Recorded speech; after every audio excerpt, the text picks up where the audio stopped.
아기 낙타가 엄마 낙타에게 물었습니다. 엄마, 나는 왜 이렇게 커다란 발가락이 3개나 되고 이렇게 모습이 형편없나요?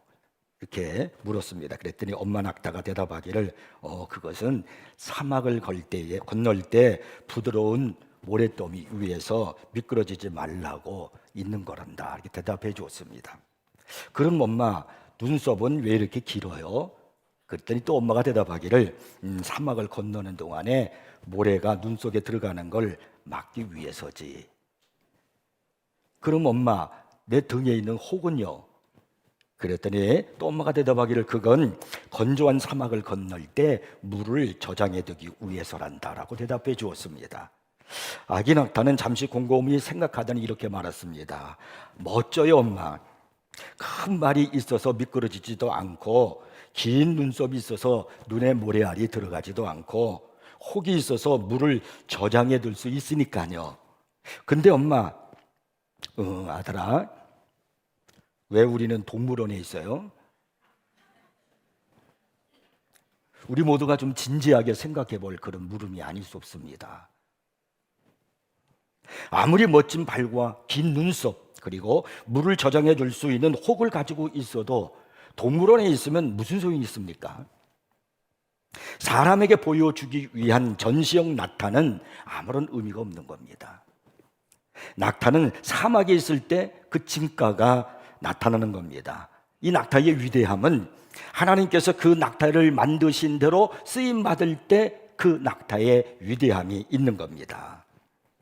디모데후서 2장 20절 21절에 보니까 성경은 이렇게 말씀합니다. 큰 집에는 금그릇과 은그릇뿐 아니라 나무그릇과 질그릇도 있어 귀하게 쓰는 것도 있고 천하게 쓰는 것도 있나니 그러므로 누구든지 이런 것에서 자기를 깨끗하게 하면 귀히 쓰는 그릇이 되어 거룩하고 주인의 쓰심에 합당하며 모든 선한 일에 준비함이 되리라.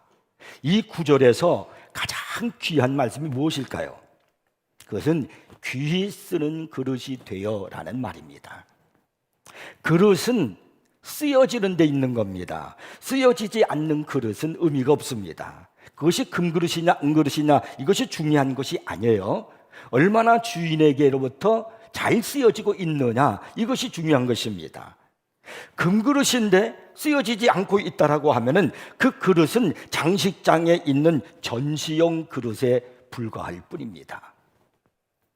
자, 오늘 본문에 보시면 예수님은 우리에게 분명하고 확실하게 이런 말씀을 하셨습니다.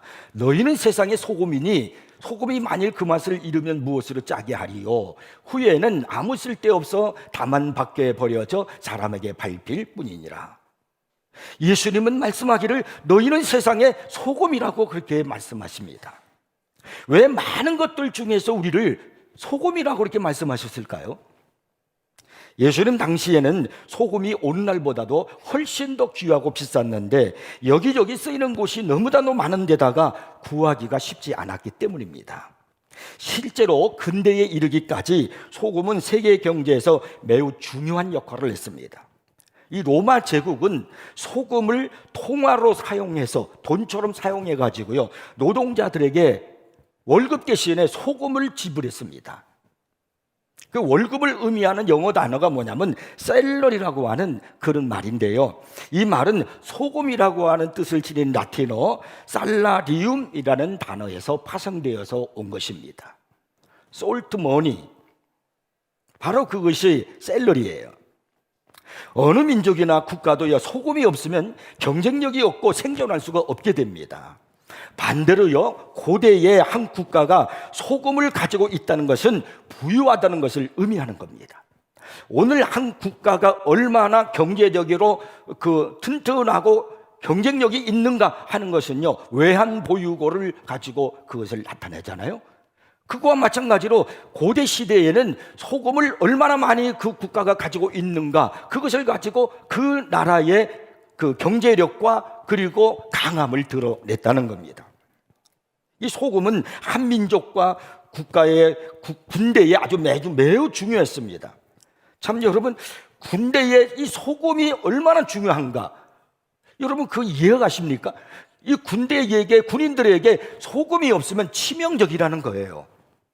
기원전 1세기 로마 제국은요, 이 군대가 유라시아를 막 종행하는 그런 강력한 군대였습니다. 그들은 파죽지세로 여러 나라를 점령해 나갔습니다. 단검과 투창과 그리고 방패로 이 로마 사병이 세계를 지배하는 그런 표지가 되었습니다. 다만 당시 그들이 지니고 다니는 가죽으로 된 그런 주머니가 있었는데 그 안에는 로마 제국의 모든 병사들에게 배고파진 특수한 군량이 있었습니다. 그게 바로 뭐냐면 소금이었어요. 그리고 로마 군인들은 무기도 있을 뿐만 아니라 여기다가 주머니에다가 국가에서 배고파진 소금을 넣어가지고 다녔다는 거예요. 이 간단해 보이는 이 소금이 말입니다, 로마 제국 병사들의 충분한 체력을 보장해 주어서요, 그들로 하여금 힘있게 전투를 하게 만들고 투창을 던지고 그리고 단검을 휘둘러서 전쟁에서 이기게 만들었다는 거예요. 소금은 이 군대의 운동량이 큰 사람들에게, 여러분 어느 누구보다도 군인들이 전투를 할 때 그 운동량이 얼마나 그 힘을 많이 쏟겠습니까? 죽느냐 사느냐 하는 그런 상황 속에서 그런 그들에게 체력을 회복시켜 줄 뿐만 아니라 또 열을 내리고 해독하고 또 배설도 편하게 해준다는 거예요. 그리고 살충, 소염과 설사를 방지하는 그런 기능까지 있어서 약품과 다를 바가 없었습니다. 예를 들어서 피를 많이 흘리는 사람에게 소금물을 빨리 마시게 했고요, 독이 든 그런 음식을 잘못 먹었을 경우에는 소금을 마시면 해독작용을 만들게 해 주었다는 겁니다. 이렇게 해서 이 군인들이 자기의 가정을 떠나서 적과 싸우는 그런 곳에 가서 있을 때 그들의 어떤 손실이 올지 모르는 그런 상황 속에서 군인들의 그 인원 손실을 최대한 막았다는 겁니다. 이 소금이 이렇게 전쟁에서도 중요한 역할을 했다는 거예요. 근데 오늘 본문에서 예수님은 뭐라고 말씀하시냐면 너희는 세상의 소금이 되라라고 그렇게 말씀하지 않았다는 겁니다. 너희는 세상의 소금이니 소금이다 라고 그렇게 직접적으로 말씀하셨다는 사실이에요. 예수 믿는 우리들은 이미 세상의 소금이 된 사람들입니다. 그리고 그렇게 살아야 할 사람들입니다. 예수님께서 말씀하신 이 소금에 대한 교훈이 무엇일까요? 우리는 이 말을 너무나 많이 들었어요. 너희는 세상의 소금이다, 너희는 세상의 빛이다, 많은 말씀을 들으셨는데 여러분, 이 소금이다라는 말씀을 왜 예수님이 그렇게 하셨을까? 이 의미는 나로 하여금 어떤 삶을, 어떤 신앙생활을 하기를 원하시는 주님의 뜻이 있는가 깊이 생각해 보고 기도해 보시고 그리고 상고해 보셨습니까?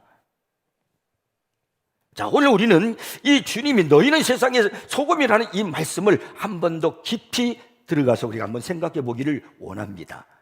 첫째가 바로 뭐냐면 소금에 대한 실제적인 교훈을 한번 생각해 보기를 원합니다. 소금이 여러 가지로 귀하게 쓰이고 가치 있는 식품으로 쓰임받는 이유가 뭘까요? 이유는 단 하나예요. 그것은 소금이 내는 독특한 맛 때문에 그렇습니다. 이 짠맛을 내는 것, 이것 때문에 소금이 귀하게 여겨지는 것입니다. 하나님의 자녀들이 세상에서 소금이다 라고 하는 주의 말씀 이 안에는 우리만의 독특한 맛을 지닌 그런 우리들의 삶이 있어야 된다는 거예요. 그러니까 우리는 독특한 맛을 지닌 삶을 살아야 되는 겁니다.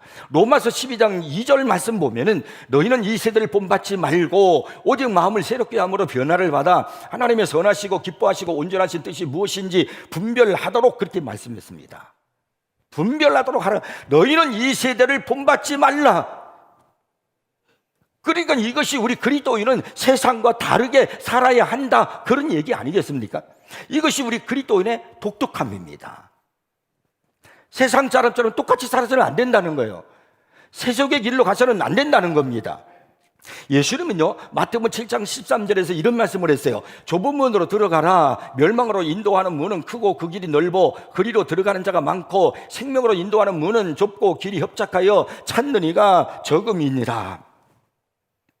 우리 예수 믿는 사람들이 걸어가는 길은 다르다는 거예요. 좁은 길로 가라는 거예요. 많은 사람들은 넓은 길로 가요.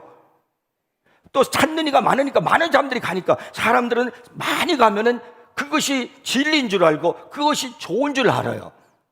그래서 많은 사람들이 넓은 길, 편한 길, 그 길로 가요. 그 마지막에는 멸망이 있는지도 모르고요.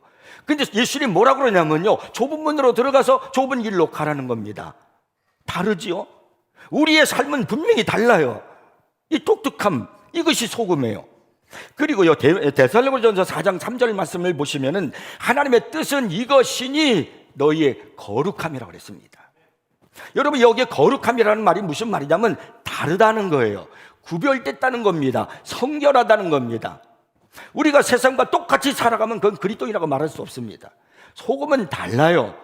독특한 맛을 지니고 있기 때문에 소금인 겁니다.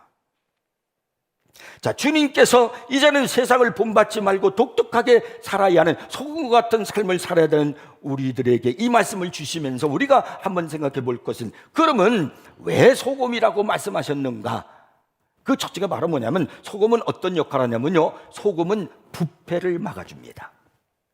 무엇보다도 이 소금은 부패의 속도를 늦춰주는 데 있습니다. 이것은 냉장과 냉동 기술이 발달하지 못한 시대에는 얼마나 중요했는지 모릅니다. 중동 지역에는 뜨거운 태양 때문에 고기가 쉽게 상했는데요, 소금을 뿌리면은 포장이나 저장과 운반이 가능했습니다. 소금 같은 우리 그리스도인들이 이 사회에 없으면은 우리의 사회는 훨씬 더 빨리 쉽게 부패하고 맙니다. 세상의 문화는 그냥 내버려 두면은요, 골마 썩게 되어 있습니다. 악의 세균이 창고라니까 그리스도인이 없이는요, 부패가 결코 사라지지 않을 겁니다. 이 점을 일찍이 간파했던 미국의 조상들은요, 기독교적 원칙에 입각해서 미국을 건설한 겁니다. 1774년 최초의 대륙회의는 제이콥 디체 목사를 초청해서 모든 순서마다 기도로 시작했습니다. 1787년 또 그때 대륙회의 때는요, 벤자민 프랭클린이 매일 회의를 시작하기 전에 기도하자고 제안하기도 했습니다. 또한 워싱턴 시의 국회의사당 동쪽에 보면요, 하나님은 우리가 하고자 하는 일을 인도해 주신다라는 그런 의미의 라틴어가 써 있습니다. 그런가 하면 남쪽 출입구 위쪽에는요, 우리는 하나님을 믿는다라는 그런 글귀가 써 있습니다. 제30대 미국 대통령을 지낸 켈빈 쿨리지는요, 이런 말을 했습니다. 우리 사회와 정부는 엄청나게 많은 부분이 성경의 가르침에 기반을 두고 있기 때문에 이 가르침에 대한 믿음이 이 나라에 편만하지 못한다면 그것들을 유지하기 힘들 것이다. 여러분이 아마 미국의 달러 1달러를 보시면은, 지폐 1달러를 보시고 뒤편을 보시면은 거기에 뭐라고 써야 되냐면요, In God we trust라고 되어 있어요. 우리가 신뢰하는 하나님. 지폐에다 돈에다가 우리가 신뢰하는 하나님이라는 글을 거기다 써놓고 있어요. 이런 신앙의 바탕 위에서, 신앙의 위산 속에서 이 미국이라는 나라가 건설되고 살아가고 있기 때문에 하나님이 복을 주시는 겁니다. 그렇다면 오늘 우리는 어떨까요? 우리 민족은요, 이 대한민국은요, 하나님께서 이 나라를 얼마나 사랑하고 계시는지, 우리를 향한 하나님의 기대가 무엇인지 우리는 넉넉히 알고도 남습니다. 우리는 일제강점기 36년 동안 엄청난 어려움을 당하고 살았습니다. 1950년 한국전쟁으로 말미암아 얼마나 많은 사람들이 죽고 이산가족이 생기고, 그리고 여러분 경제적인 어려움을 겪고 사회와 정치가 무너졌는지요. 당시 세계 최강으로 빈국이었던 나라가 우리 대한민국이었어요. 가장 못 사는 나라였어요. 그런 나라가 지금은요, 세계 10대 강대국 안에 들어갑니다. 이것은 무엇을 말해주고 있는 것일까요? 이런 나라가 없습니다. 지구를 여러분 펴놓고 아무리 살펴봐도 이렇게 갑자기 세계 10대 강국으로 들어선 나라가 없다는 거예요. 이 나라에는요, 그런 와중 속에, 어려움 속에도 교회가 세워지고 복음이 곳곳마다 전파되어지고 기도하는 그리스도인들이 늘어나고 주일 성수하는 사람들이 많고, 그리고 예배드리는 사람들이 많아지면서 우리나라가 하나님께로부터 복을 받은 거예요. 이 나라에 소금의 역할을 하는 그리스도인들이 늘어나기 시작하면서 우리나라가 복을 받기 시작했다는 거예요. 그러나 지금은요, 이 세속이 기독교를 공적인 영역에서 밀어내려는 움직임이 활발히 진행되고 있습니다. 자꾸 교회를 밀어내려고 그래요. 기독교를 정당하지 못하다고 하면서 세속화가 밀어내려고 그래요. 그 과정에서 우리의 국가적 윤리는요, 마치 이글거리는 태양 아래 썩어가는 동물의 사체꿀이 되고 말았습니다. 얼마나 우리나라가 지금 타락해가고 있는지 몰라요. 휴머니즘이라는 그런 말을 써가면서 사람들이 얼마나 이기주의로 변하고 있는지 몰라요. 나밖에 몰라요. 여기저기서 부패한 냄새가 코를 찌르고 있습니다. 그러나 여러분, 아직 한국 교회에는 하나님을 두려워하는 그리스도인들이 있다고 하는 사실입니다. 이들이 없었다면 오늘 우리나라는 얼마나 더 어두웠겠습니까? 그리스도인의 존재가 부패를 지연시키고 있고요, 범죄를 줄이고 있고요, 윤리적 타락을 제지하며 국민의 마음을 고양시키고 있는 겁니다. 그렇다면 우리는 소금의 역할을 잘 해야 됩니다. 우리는 다르게 살아야 됩니다. 세상과 타협하며 살아서 세상 사람과 똑같이 살면 그건 소금이 아니에요. 다르게 살아야 됩니다. 아직도 우리 나라에는, 한국 땅에는 하나님을 찬양하고 경고로 하나님을 쫓는 그리스도인들이 있다는 거예요. 그것이 바로 우리 새인교회 성도 여러분들이 되기를 바랍니다. 이것이 바로 이 나라를 절망의 나라로 떨어지게 만드는 것을 방지하는 하나님의 은혜의 방편이 될 줄로 믿으시기 바랍니다. 우리가 소금의 역할을 잘 할 때 부패를 방지하는 거예요. 그 다음에 소금은요, 둘째는요, 맛을 냅니다. 소금은 향미를 제공하죠. 재밌는 말씀이 있어요. 욥기서 6장 6절 7절에서 이런 말을 남겼어요. 싱거운 것이 소금 없이 먹히겠느냐. 소금도 아무것도 안 들어간 그 국 같은 그 음식에 싱거워서 어떻게 먹겠습니까? 못 먹겠다는 거죠. 달게 알 흰자위가 맛이 있겠느냐. 노른자위하고 흰자위가 있으면 어느 게 맛있느냐. 노른자위가 맛있지 흰자위가 맛있겠느냐. 지금 이런 말이에요. 내 마음이 이런 것을 만지기도 싫어하나니 꺼리는 음식물 같이 여김이니라. 여러분, 싱거운 음식이 맛있게 되는 것은요, 소금이 들어가서 맛을 내기 때문에 그런 거예요. 달걀 중에 흰자위하고 노른자위 중에 노른자위가 더 맛있는 건 당연하잖아요. 지금 욥이 이런 말을 하고 있는 것은 예수님도 이 사실을 들고 그렇게 말씀하고 있는지도 모릅니다. 소금이 독특한 그 맛을 잃어버리면 아무 쓸모가 없는 거예요. 소금은 짜야 돼요. 우리 예수 믿는 사람이 이 땅에서 귀한 이유는 바로 뭐냐면 우리가 소금의 맛을 내고 있기 때문에 그렇습니다. 예수 믿는 사람은 예수 믿는 사람의 맛을 내고 살아야 되는 겁니다. 생김새가 보석처럼 아름답거나 향기를 내거나 빛을 내기 때문에 그런 것이 아닙니다. 단지 짠맛, 이것 때문에 소금이 소금인 겁니다. 소금을 뿌린 음식은 한 입만 먹어봐도 금방 알 수가 있습니다. 그러니 맛을 내지 못하면 어떻게 말하냐면 주님이 길가에 버려서 맛내지 못하는 그 소금, 짠맛을 잃은 소금은 아무런 쓸모가 없어요. 길가에 버려져서 사람들의 발에 밟힐 뿐이라는 거예요.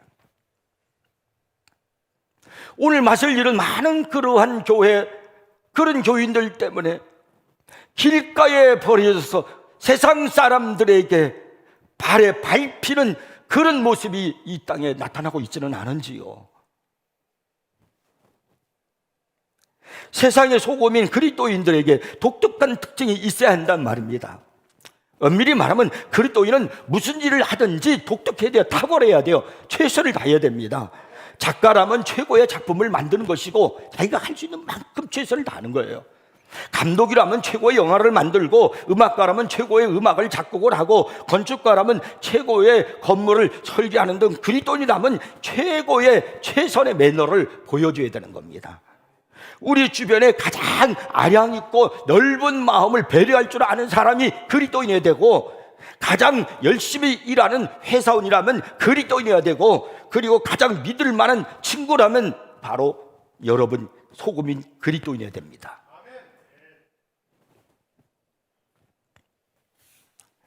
예수님은요, 마태복음 5장 46절에 이렇게 말씀합니다. 너희가 너희를 사랑하는 자를 사랑하면 무슨 상이 있으리요? 세리도 이같이 아니하느냐? 또 너희가 너희 형제에게만 무난하면 남보다 더하는 것이 무엇이냐? 이방인들도 이같이 아니하느냐? 세상 사람들처럼 똑같이 그렇게 살면 의미가 없다는 거예요. 다르게 살아야 된다는 거예요. 우리의 모든 행위는 기독교 신앙의 독특한 특징을 드러내야 되는 겁니다. 성경 시대에 기록된 랍비 문서를 보면 소금은 지혜를 가르치는 은유로 사용되었다고 나와 있습니다. 아마도 사도 바울은 이 점을 기억하고 이런 말씀을 했던 것 같습니다.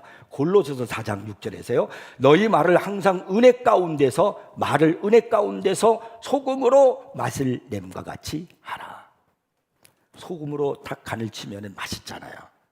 너희들이 맛이 그렇게 하라는 거예요. 은혜 가운데서. 그리하면 각 사람에게 마땅히 대답할 것을 알리라.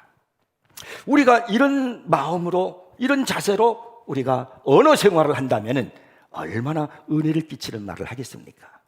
상대방에게 얼마나 용기를 주고 그리고 힘이 되는 그러한 음성으로 들려지겠습니까? 맛을 내는 그리스도인이 되시길 바랍니다. 사람들에게 하나님의 자녀로서의 맛을 내는 그런 사람으로 살아가십시오. 그래서 여러분의 가정이 행복한 가정이 되고 여러분이 몸담고 있는 공동체가 아름다운 공동체가 되고 우리의 사회가 정말 살기 좋은 그런 나라가 되어져야 합니다. 그것은 우리들에게 있는 거예요. 소금이 되셔야 됩니다. 독특한 맛을 내야 된다 이 말입니다. 세 번째로 소금은요, 음식 전체 고루 퍼진다는 겁니다. 소금은 아주 조금만 뿌려도요 효과가 커서 약간의 소금만으로도 한 그릇 전체에 골고루 맛을 낼 수 있습니다. 그리스도인들은 이 세상에서 그런 역할을 해야 되는 겁니다. 사람들은 그렇게 말해요. 내가 뭘 할 수 있겠는가? 나같이 약한 사람이 평범한 사람에 불과한데 그렇게 말할 수 있어요. 그러나 잊지 말아야 될 것은 나는 평범하고 나는 연약할 줄 모르지만은 나와 함께 하시는 내가 믿는 우리 주님은 영원하신 전능자 하나님이시라는 사실입니다. 사도행전 27장에 보면은 로마로 가는 알렉산드리아라는 배를 타고서 276명의 사람이 항해하는 내용이 나와요.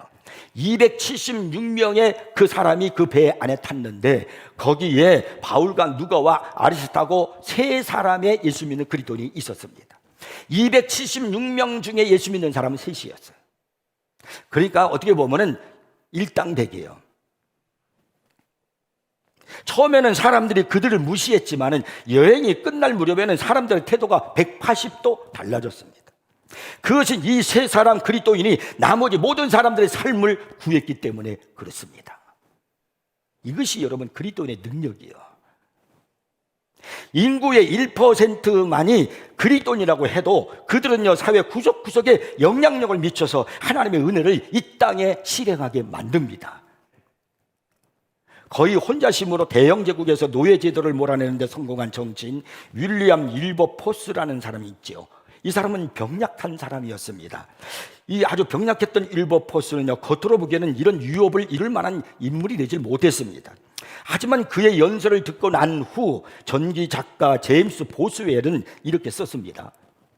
나는 새우 한 마리가 단상으로 올라가는 것을 보았다. 그런데 그의 이야기를 듣는 동안 그는 계속해서 몸집이 불어나더니 결국 고래가 되었다. 윌버포스에 대해서 이렇게 말한 사람도 있습니다. 볼품없고 작은 체구를 지닌 그는 영국 사회의 소금이었다. 자신의 아름다운 삶을 통해 영국 사회를 보존했을 뿐 아니라 그리스도께 인도했다. 조그마한 소금이지만 그 존재감은 크다. 여러분의 존재감은 있습니까? 오늘 예수님께서 너희는 세상의 소금이라고 하셨을 때 이것은 바로 저와 여러분을 향해서 외치신 우리 주님의 명령이라는 사실을 잊지 마십시오.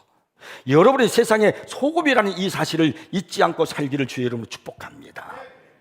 두 번째는요, 이제는 소금통에서 나와야 한다는 거예요. 내가 세상의 소금이라는 것은 너무나 많이 들어서 압니다. 소금이 이렇게 귀한 역할을 하고 사회에 꼭 필요한 존재라고 한다 할지라도 소금통에 그냥 담겨만 있으면 아무런 소용이 없습니다. 소금통에서 나와서 필요한 곳에 뿌려져야 되는 겁니다.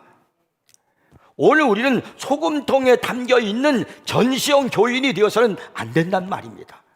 나는 장로다, 집사다, 권사다, 나는 신앙생활 20년 했다, 30년 했다, 10년 했다, 그런 것이 중요한 게 아니라는 거예요. 이렇게 자랑만 하고 있는 한 그건 소금 역할을 할 수가 없습니다. 내가 지금 필요한 곳에, 교회에 어느 곳에 필요한지, 어느 곳이든지 지금 우리에게 차량을 위해서 봉사할 사람이 필요로 하고 차량 사역팀에서 광고를 계속하고 있는데, 내가 이 일에 봉사해야지. 이런 필요한 곳에 내가 거기에 들어가서 희생하고 뿌려질 때, 그때 나의 소금 맛이 나타나는 겁니다. 여러분, 녹지 않으면 소금의 필요성은 없어지고 맙니다. 반드시 녹아야 돼요. 소금은 자기를 희생함으로써 부패를 방지하고 맛을 내는 거 아니겠습니까? 이 소금이 녹는다는 것은 자기의 고유한 형체를 포기한다, 그런 말이에요. 내가 나 그대로 있으면요, 소금 구실 못합니다. 내가 녹아 없어져야 제 구실을 하게 되는 겁니다. 소금의 가치는 모양에 있는 것이 아니라 맛에 있다는 사실을 기억하십시오. 예수님께서 요한복음 12장 23절에 4절에서 말씀하기를, 내가 진실로 진실로 너에게 이르노니 한 알의 밀이 땅에 떨어져 죽지 아니하면 한 알 그대로 있고 죽으면 많은 열매를 맺느니라고 하셨습니다. 한 알의 밀이 그냥 땅에 떨어져 그냥 있으면 아무런 역사가 나타나지 않아요. 그냥 있으면 새가 와서 쪼아 먹을지도 모르죠. 그러나 그것이 땅에 묻혀서 썩어져 죽어질 때, 뿌리를 내리고 해서 그럴 때, 그것이 죽어질 때 많은 열매를 맺는다는 겁니다. 죽어져야 역사가 일어나는 거예요. 희생하고 내가 섬겨야 역사가 일어나는 겁니다. 우리 그리스도인은요, 고압선 전기와도 같습니다. 겉으로 보면 아무것도 아닌 것 같아요. 고압선 전기가 그냥 이렇게 그냥 줄 같죠. 그런데 거기를 손을 딱 잡으면 수만 볼트의 전류가 흐르고 있잖아요. 겉으로는 남과 다를 것이 아무것도 없는 평범한 인간처럼 보이는데, 그런데 우리 예수 믿는 사람, 우리 새인교 성도 여러분을 누군가가 접촉하면은 그 순간 무서운 사랑의 감정을, 사랑의 놀라운 감정을 받을 수 있는 그런 사람, 그것이 바로 소금 같은 사람이고 그것이 그리스도인입니다. 이러한 소수의 그리스도인들이 초대교회 때 로마를 뒤집어 놓은 겁니다. 누군가가 여러분을 만날 때, 여러분과 접촉할 때, 그 접촉한 그 사람이 하나님의 사랑의 감정을 느낄 수 있도록 하는 그런 사람이 되어야 됩니다. 소금은 얼마나 귀합니까? 소금이 없는 세상은 연상할 수도 없습니다. 그렇다면 여러분도 소금처럼 세상에 없어서는 안 될 존재입니까? 언제 어디서나 여러분의 맛, 그리스도의 맛을 내고 있느냐, 이 말입니다. 소금은 대용품이 없다고 합니다. 모든 것은 대용품이 있죠. 꽁 대신 닭, 그런 말이 있고요. 설탕 대신에 옛날엔 당원이나 사카린을 쓰기도 했습니다. 우유 대신에 요구르트를 쓰기도 합니다. 그런데 소금은 대용품이 없다는 거예요. 그러므로 소금은 많으나 적으나 우리 일상생활에 없어서는 안 될 가장 귀한 필수품이란 말입니다. 이와 같이 우리 그리스도인들도 세상에서는 없어서는 안 될 가장 귀한 존재로 살아가야 됩니다. 여러분, 그렇게 사십니까? 꼭 필요한 사람으로 사십니까? 성가대에서 저 대원이 없으면 안 돼. 주일학교 교사, 중등부 교사들, 교사들이 볼 때 저 교사는 없으면 안 돼. 어떤 집사님은 우리 교회에 없어서는 안 되실 분이야. 이런 분으로 지금 살고 계십니까? 있으라마나한 맛을 잃은 그런 소금, 그건 아닐까요? 그러므로 여러분, 내가 살아있는, 내 존재 자체는 감동 자체입니다. 필요한 존재란 말이에요. 문제는 나는 얼마만큼 더 소금다운 소금인가, 나는 어떤 종류의 그리스도인가, 나는 어떤 맛을 내는 그리스도인가, 이것이 중요한 겁니다. 전설적인 그리스도인 인도주의자 밥 피어스라고 하는 박사가 있습니다. 이분은 본인도 백혈병으로 죽어가면서 전 세계를 돌아다니며 가난하고 굶주리고 아픈 사람들을 돕는 일에 앞장섰습니다. 병 때문에 잠을 이룰 수 없었던 그를 위해서 의사는 수면제를 처방해 주었습니다. 수면제는 이 피어스 박사에게 구원자와 같은 역할을 했습니다. 임종을 얼마 앞두고 이 밥 피어스 박사는 지금은 인도네시아의 영토가 된 칼리만탄 정글 강기슭에 있는 자그마한 진료소를 방문했습니다. 보르네오 밥 윌리엄스라는 그리스도인이 운영하는 곳이었습니다. 거기서 피어스 박사는 야외에 대나무 돗자리를 깔고 누워있는 한 소녀를 보았습니다. 다른 사람들에게 물어보니까 암에 걸린 저 소녀는 살 날이 얼마 남지 않았다고 말해줬습니다. 아니, 여기 깨끗하고 번듯한 진료소가 있는데 왜 저 소녀는 저 진흙탕에 누워있는 것입니까? 그렇게 물었더니 그것을 운영하는 이 보르네오 밥은 이 소녀가 강 가까이 시원한 것에 누워있기를 원했기 때문이라고 말해 주었습니다. 그날은 특별히 그 자리에 누워있게 해달라고 부탁을 했다는 이야기를 들었습니다. 이 밥 피어스 박사는 이 소녀 곁에 다가가서 무릎을 꿇고 앉아 이 아이의 어린아이의 이마를 어루만지면서 기도를 했습니다. 밥 피어스의 마음이 막 찢어질 것만 같았습니다. 이 어린 아이가 암으로 죽어가야 한다는 사실 앞에. 근데 소녀가 입술로 뭐라고 탈딱탈딱 그러면서 부적으로 중얼거리는 겁니다. 이 밥 피어스 박사는 그 말을 알아들을 수가 없었지만은 보르네오 밥이 이 아이의 말을 알아듣고 통역을 해줬습니다. 아이가 하는 말이 뭐냐면 고통이 너무나 심해서 잠을 잘 수가 없다는 거예요. 이 피어스 박사는요, 눈물을 막 흘리면서 흘리는 눈물을 닦아내고는요, 호주머니에 손을 넣어서 소중한, 자신에게 아주 소중한 수면제 통을 꺼내들었습니다. 그것을 보르네오 밥에게 건너주면서 이렇게 말했습니다. 지금부터는 잠을 푹 잘 수 있게 해주십시오. 이 피어스 박사가 다시 이 수면제를 처방받으려면 꽤 여러 날을 기다렸기 때문에 그날 이후 그는요, 심각한 불면증에 시달려야만 했습니다. 내가 희생해서 이 아이가 좀 더 편안하게 있기를 원했던 것이죠. 집으로 돌아오자 이 보르네오 밥이 보낸 편지 한 통이 그를 기다리고 있었습니다. 그는 소녀가 죽었다는 전갈과 함께 소녀의 마지막 말을 적어 보냈습니다. 제게 약을 주셔서 잠을 잘 수 있게 해주신 친절한 친사분께 부디 감사의 말씀을 전해주세요.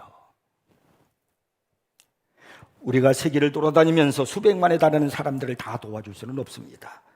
혼자 힘으로 학교나 고아원이나 대단한 자선단체를 세우는 일도 하지는 못합니다. 그러나 나 한 사람의 이 소금이 다른 사람에게 내가 희생하고 헌신할 때 그에게는 예수님의 심장을 보여줄 수 있는 기회가 된다는 사실입니다.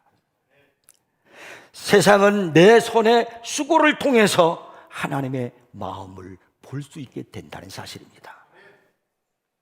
예수님은 마태복음 5장 16절에서 말씀하셨습니다. 그들로 너희 착한 행실을 보고 하늘에 계신 너희 아버지께 영광을 돌리게 하라. 이것이 우리의 진정한 삶이요 우리에게 주신 소명이 아닐까요? 여러분, 우리는 세상의 소금이라는 이 예수님의 말씀을 잊지 마십시오. 오늘 우리 교회에도 이 사회에도 여러분들이 있는 그곳에서 여러분의 소금된 그 맛을 내는 그 소금에 희생된 그 모습을 필요로 하는 것이 너무나 많습니다. 여러분, 어느 곳에서 여러분의 소금의 진정한 그 맛을 내는 그리스도인으로 살아가시겠습니까? 맛을 잃은 그리스도인은 쓸모가 없는 겁니다. 나를 필요로 한 곳이 얼마든지 많은지 몰라요. 이제 여러분 기도하면서 찾아보세요. 소금통에만 담겨있는 전시용 그리스도인이 되서는 안 됩니다. 이제는 그 통 속에 나와서 필요한 곳에 뿌려지는 소금이 되어야 하나님의 역사가 나타납니다. 그것은 하나님의 능력이 임하는 것입니다. 우리 세인교회가 존재하는 이유, 저와 여러분이 존재하는 이유가 바로 여기 있는 겁니다. 이 사실을 깨닫고 오늘 내가 어떻게 소금으로서 역할을 다할 것인가를 기도하며 뿌려지고 희생되어지고 섬기는 여러분 되기를 주의 이름으로 축복합니다. 기도하겠습니다.